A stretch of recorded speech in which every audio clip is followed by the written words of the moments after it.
윤변의 판례 콘서트. 안녕하세요.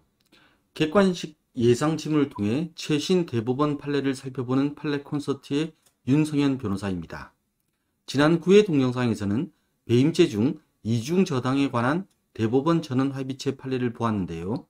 오늘은 이중매매에 관한 대법원 전원합의체 판례를 보도록 하겠습니다.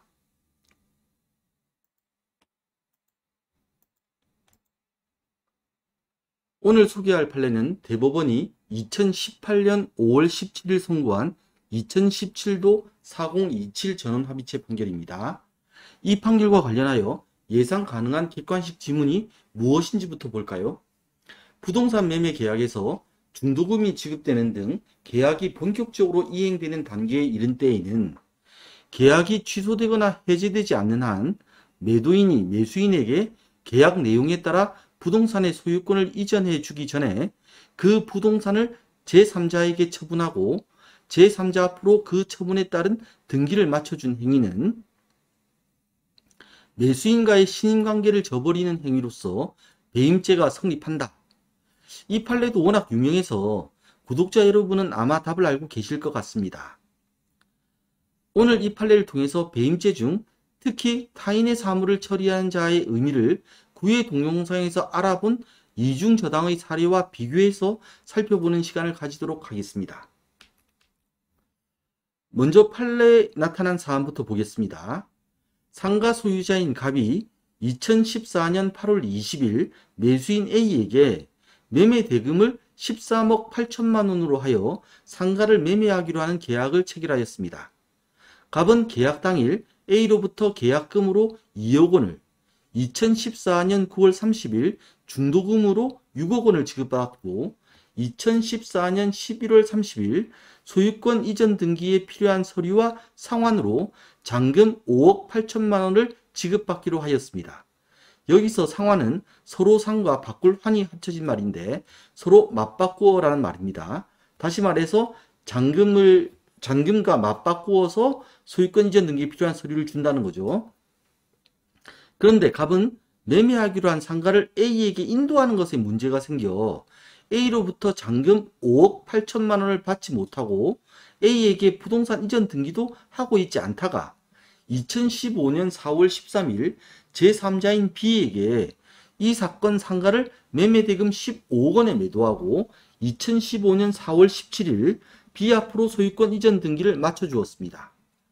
이에 대해 검사는 갑이 배임 행위를 하여 15억 원 상당의 재산상 이익을 취득하고 A에게 같은 금액 상당의 손해를 가하였다고 하면서 특정 경제범죄 가중처벌 등에 관한 법률 위반, 배임죄로 기소하였습니다. 갑은 유죄일까요?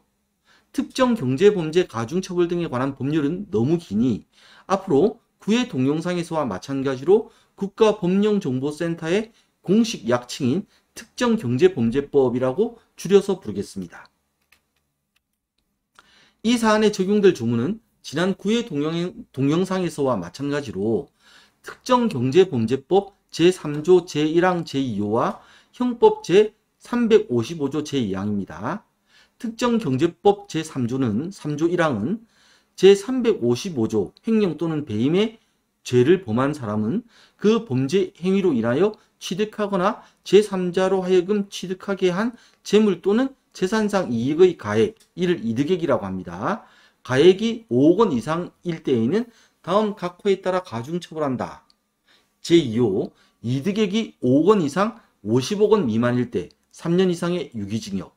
형법 제355조 제2항은 배임죄인데 타인의 사물을 처리한 자가 그 임무에 위배하는 행위로서 재산상의 이익을 취득하거나 제3자로 하여금 이를 취득하게 하여 본인에게 손해를 가한 때에도 전항, 횡령의 횡령죄와 형이 같다.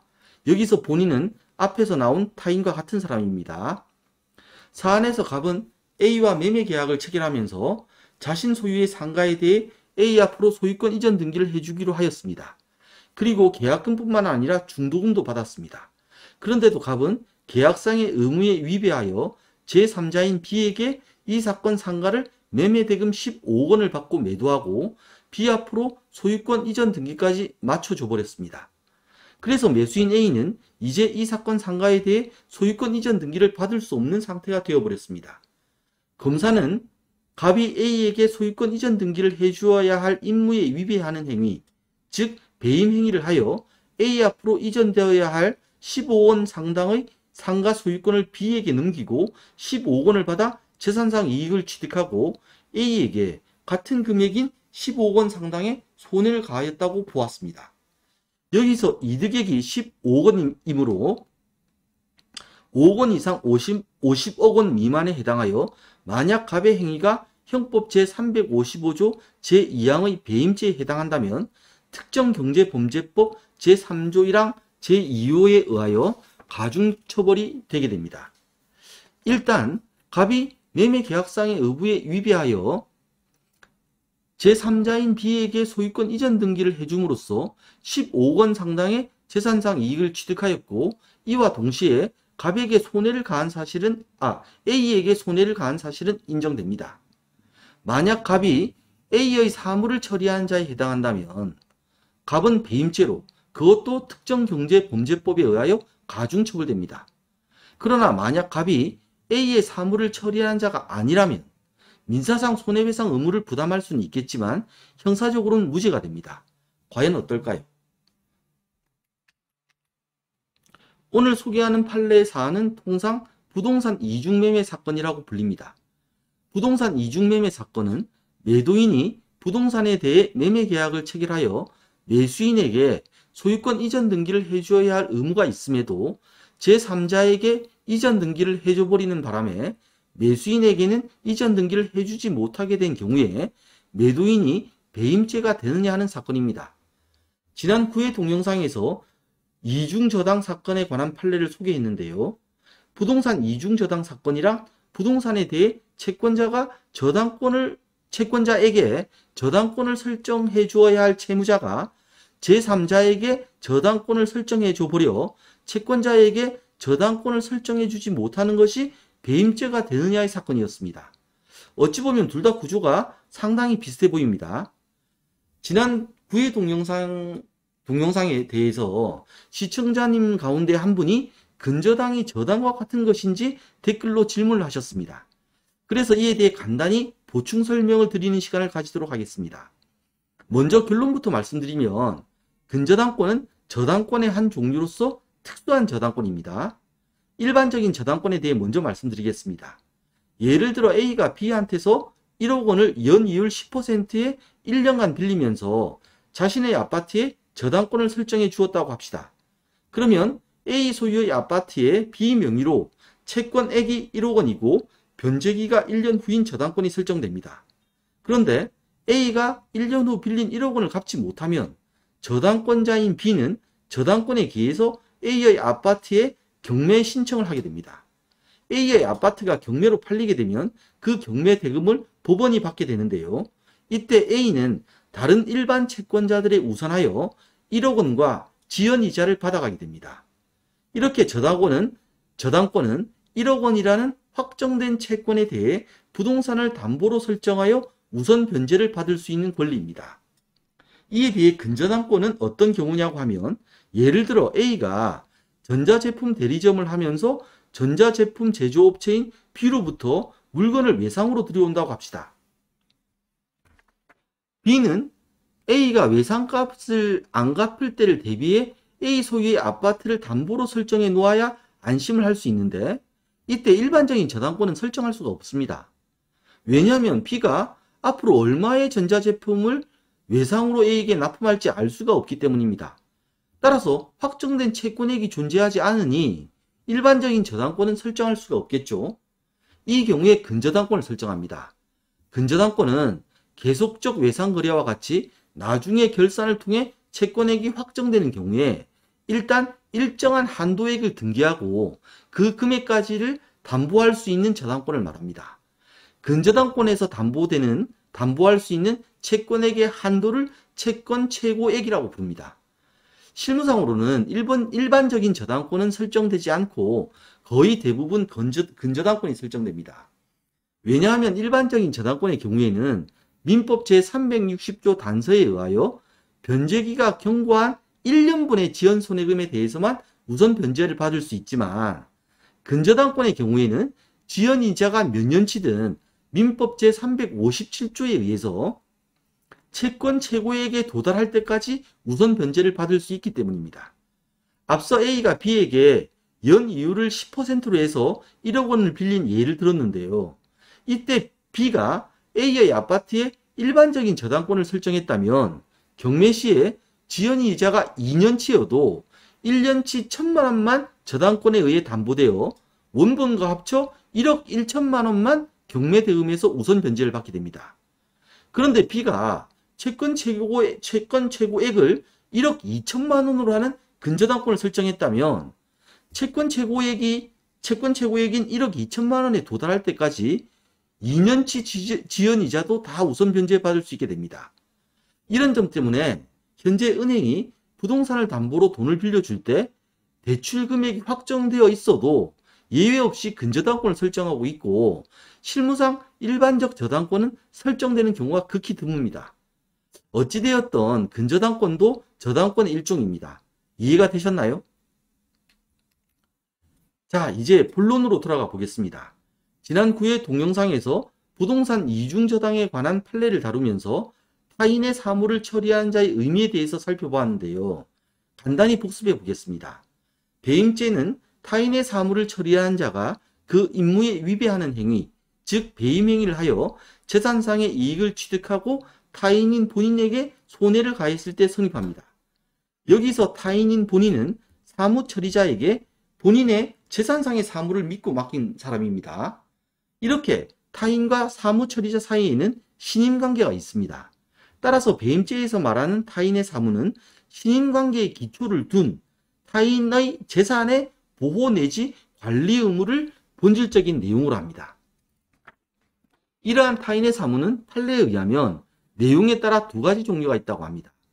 첫 번째는 오로지 타인의 사무인 재산관리 대행 사무이고 두 번째는 자기의 사무이면서 동시에 타인의 사무인 재산보전 협력 사무입니다. 오로지 타인의 사무인 재산관리 대행 사무는 말 그대로 본인이 사무처리자에게 자신의 재산관리를 대행해달라고 믿고 맡긴 경우입니다. 주식회사가 대표이사에게 회사 재산의 관리를 맡긴 것이 대표적인 예가 되겠죠. 이러한 재산관리 대행 사무가 타인의 사무의 전형적인 경우입니다. 두 번째 종류인 재산보전 협력 사무는 사무처리자가 본인의 재산 보전에 협력할 사무입니다. 이를 풀어서 설명하면 사무처리자가 자신의 거래를 하는 과정에서 상대방의 재산이 보존되도록, 다시 말해서 상대방의 재산에 손해가 가지 않도록 협력할 사무라는 말입니다. 이러한 재산보전 협력 사무는 자기의 거래를 완성하는 것이기 때문에 자기의 사무이기도 하지만 동시에 상대방의 재산에 손해가 가지 않도록 협력할 사무이기 때문에 타인의 사무도 됩니다. 지난 9회 동영상에서 보았듯이 대법원 2020년 6월 18일 선고 2019도 14340 전원합의체 판결은 다음과 같이 판단하였습니다. 채무자가 금전 채무를 담보하기 위한 저당권 설정 계약에 따라 채권자에게 그 소유의 부동산에 관하여 저당권을 설정할 의무를 부담하게 되었다고 하더라도 예를 들어 채무자가 통상의 계약에서 이루어지는 이익 대립 관계를 넘어서 채권자와의 신임 관계에 기초하여 채권자의 사무를 맡아 처리한 것으로 볼 수 없다. 채무자가 저당권 설정 계약에 따라 채권자에 대하여 부담하는 저당권을 설정할 의무는 계약에 따라 부담하게 된 채무자 자신의 의무이다. 채무자가 위와 같은 의무를 이행하는 것은 채무자 자신의 사무에 해당할 뿐이므로 채무자를 채권자에 대한 관계에서 타인의 사무를 처리하는 자라고 할 수 없다. 이 판결은 채무자가 약정에 따라 채권자에게 저당권을 설정해 주어야 할 사무는 자기의 사무일 뿐이지 자기의 사무이면서 동시에 타인의 사무도 되는 재산보전 협력 사무는 아니기 때문에 저당권 설정 의무를 부담하는 채무자는 채권자에 대해 타인의 사무를 처리하는 자에 해당하지 않아 부동산 이중저당의 경우 채무자에 대해 배임죄가 성립하지 않는다는 것이었습니다. 그러면 부동산 이중매매의 경우에도 부동산 이중저당의 채무자와 마찬가지로 매수인에게 소유권 이전 등기를 해줄 매도인의 사무가 매도인 자신의 사무에 불과할 뿐 자기의 사무이자 동시에 타인의 사무도 되는 재산보전협력 사무가 아니라고 보아야 할까요? 이에 대해 대법원이 2018년 5월 17일 선고한 2017도 4027 전원합의체 판결은 부동산 이중저당 사건의 경우와는 다르게 보고 있습니다. 우선 부동산 매매 계약의 진행 과정을 좀 아실 필요가 있습니다. 부동산 매매 계약이 체결되면 매매 대금은 통상 3차에 걸쳐서 나누어 지급됩니다. 계약금, 중도금, 그리고 잔금인데요. 계약금만 지급된 상태라면 민법 제565조 제1항에 따라 매도인은 계약금을 지급한 매수인에게 계약금의 2배를 지급하고 언제든지 매매 계약을 해지할 수 있습니다. 그런데 매도인이 계약금을 넘어 중도금까지 지급받게 되면 부동산 매매 계약이 유효하게 남아있는 한 매도인은 매수인에게 소유권 이전 등기를 해줘야 할 의무에서 벗어날 수 없습니다. 매도인이 잔금까지 다 받았다고 하면 두말할 나위도 없겠죠. 보통 매수인은 잔금을 지급하면서 매도인으로부터 부동산 이전 등기에 필요한 서류를 다 받아서 그날 소유권 이전 등기 신청을 하기 때문에 잔금까지 지급된 경우에는 부동산 이중매매가 일어나기 힘듭니다. 따라서 부동산 이중매매 사건은 보통 매도인이 매수인으로부터 중도금을 받은 단계에서 더 높은 가격에 부동산을 사겠다는 제3자가 나타나는 바람에 매도인이 그 제3자에게 부동산을 이중으로 팔고 이전 등기를 해주는 경우가 대부분입니다. 따라서 쟁점은 중도금까지 지급받은 부동산 매도인은 타인의 사무를 처리하는 자에 해당하는가입니다.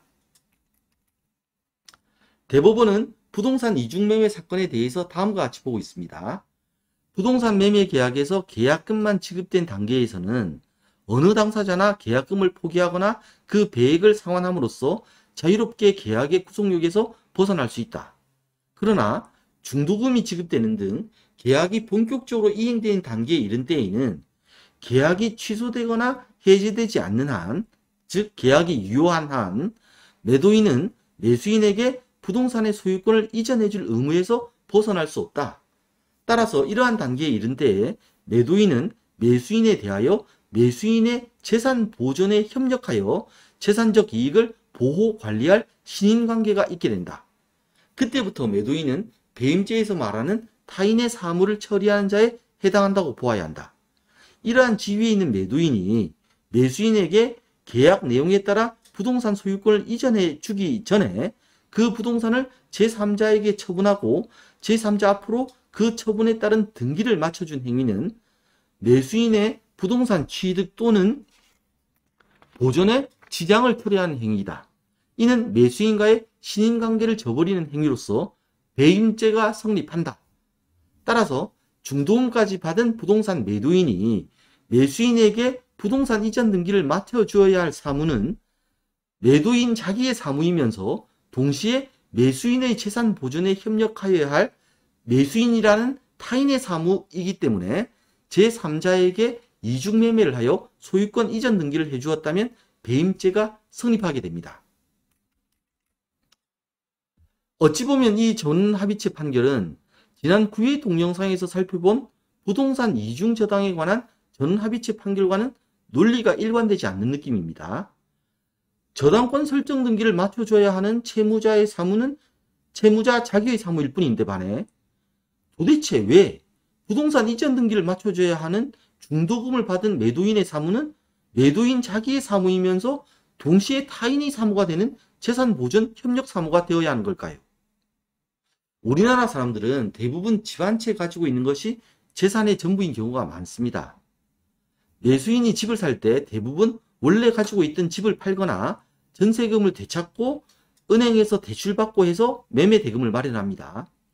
그런데 매매 대금의 상당 부분을 차지하는 계약금과 중도금까지 매도인에게 다 주었는데 매도인이 부동산을 다른 사람에게 팔아버리고 배째라는 식으로 나오면 매수인은 돌아버리게 됩니다. 그리고 현재 매도인의 이러한 부동산 이중매매를 방지할 다른 방법이 법적으로 충분히 마련되어 있지도 않습니다. 따라서 대법원은 중도금까지 받은 부동산 매도인에게 타인의 사물을 처리한 자의 지위를 인정하여 부동산 이중매매를 배임죄로 처벌함으로써 이중매매를 방지하여 매수인을 보호할 수밖에 없다는 울며 겨자 먹기식의 판단을 한 것입니다. 법이란 게 논리만으로 되는 것이 아니라 현실을 고려할 수밖에 없다는 점을 이번 전원합의체 판결을 통해 알 수 있었습니다. 이번 전원합의체 판결과 관련하여 사안은 비슷해 보이지만 결론이 달라지는 경우 두 가지를 더 살펴보겠습니다. 우선 부동산 양도담보의 경우인데요. 부동산 소유자가 이전 등기를 해줄 의무는 매매계약에서만 발생하는 것은 아닙니다. 부동산 소유자가 다른 사람한테 돈을 빌리면서 부동산에 대한 소유권 이전 등기를 채권자에게 맞춰주되 빌린 돈을 다 갚으면 채권자가 다시 부동산 소유자에게 소유권 이전 등기를 되돌려 주기로 약정한 경우도 있습니다. 이를 양도담보라고 부르는데요. 양도담보란 담보 목적으로 채권자에게 양도, 즉 소유권을 넘겨준다는 뜻입니다. 만약 채무자가 금전 채권에 대한 담보로 부동산에 관하여 양도담보 설정 계약을 하고 이에 따라 채권자에게 소유권 이전 등기를 해주기로 했는데 소유권을 이전해 주지 않고 제3자에게 그 부동산을 처분한 경우에 배임죄가 성립할까요? 지난 9회에서 살펴본 대법원 2020년 6월 18일 선고 2019도 14340 전원합의체 판결은 양도담보의 경우에는 부동산 이중저당과 달리 볼 이유가 없기 때문에 부동산 이중저당에 관한 법리가 적용되어 배임죄가 되지 않는다고 합니다. 두 번째 사안은 부동산이 아니라 동산을 이중매매하거나 이중양도한 경우인데요. 동산을 이중매매하거나 이중양도한 매도인은 배임죄가 될까요? 대법원이 2011년 1월 20일 선고한 2008도 10479 전원합의체 판결은 동산매매계약에서 매도인은 매수인에 대하여 타인의 사물을 처리한 자에 해당하지 아니하므로 동산의 매도인이 중도금까지 지급받고도 목적물을 매수인에게 인도하지 아니하고 이를 제3자에게 처분했다고 하더라도 배임죄가 성립하지 않는다고 판시하였습니다. 그럼 제일 처음에 본 예상지문으로 돌아가 볼까요? 부동산 매매계약에서 중도금이 지급되는 등 계약이 본격적으로 이행되는 단계에 이른 때에는 계약이 취소되거나 해지되지 않는 한 매도인이 매수인에게 계약 내용에 따라 부동산의 소유권을 이전해 주기 전에 그 부동산을 제3자에게 처분하고 제3자 앞으로 그 처분에 따른 등기를 맞춰준 행위는 매수인과의 신인관계를 저버리는 행위로서 배임죄가 성립한다. 이러한 경우 배임죄가 성립한다가 판례이기 때문에 이 지문은 맞는 지문입니다. 따라서 답은 O입니다. 오늘 부동산 이중매매 사건에 관한 전원합의체 판례를 보면서 유사하지만 다른 사례들도 함께 살펴보았습니다. 여러 판례들의 논리가 일관되지 않는다는 느낌을 받았는데요. 법을 다루는 것이 논리적이기만 하면 인공지능이 더 잘하겠죠. 법을 다루는 것은 원칙적으로 논리적이어야 합니다. 그러나 예외적으로 현실을 고려할 수밖에 없습니다. 따라서 법을 다루고 판단하는 것은 궁극적으로 사람이 할 수밖에 없는 일입니다. 이렇게 논리가 일관되지 않는 예외적인 판례는 드물게 나타나는 일이기 때문에 법을 공부하실 때에는 원칙적으로 논리에 따라 체계적으로 이해하시고 이런 예외적인 경우만 잘 외우시면 될 것 같습니다. 댓글을 달아주신 시청자님께 고맙다는 말씀을 드리겠습니다. 어떤 내용이라도 좋으니 댓글을 부탁드리겠습니다. 지금까지 윤성현 변호사였습니다. 시청해주셔서 고맙습니다.